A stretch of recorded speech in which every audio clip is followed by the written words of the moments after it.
இன்று உலகையே ஆட்டி புடைத்துக் கொண்டிருக்கும் ஒற்றை வார்த்தை தற்குறி. Who is தற்குறி?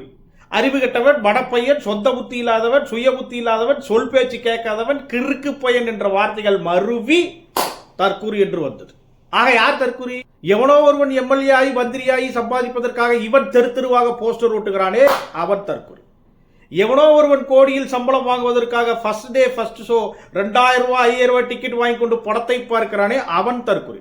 கொள்கை என்ன என்று கேட்டால் திருது என்று முழிக்கிறானே அவன் தற்குறி. எவன் கூப்பிட்டாலும் 200 ரூபாயை பெற்றுக்கொண்டு கூட்டத்திற்கு போகிறானே அவன் தற்குறி. எவனோ ஒருவனை பார்க்க வேண்டும் என்பதற்காக கூட்டத்திற்கு சென்று மிதிபட்டு உதைபட்டு நொந்து நூடுல்ஸ் ஆகி வருகிறானே அவன் தற்குறி. உயிரையும் மாய்க்கிறானே. ஆக தற்குறி எங்கும் நிறைந்திருக்கிறார். தற்குறி எல்லா கட்சிகளிலும் இருக்கிறார்.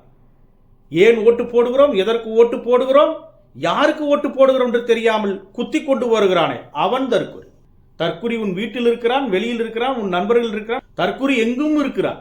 ஆனால் அவன் பேசும் வரை அவன்தான் தற்குறி என்று தெரியாதவனும் ஒளிந்து கொண்டு இருக்கிறான். அதுதான் உண்மை. ஆனால் உலகெங்கும் தற்குறி என்ற வார்த்தையை அறிமுகப்படுத்திய பெருமை நமது அண்ணனை மட்டும்தான் சேரும்.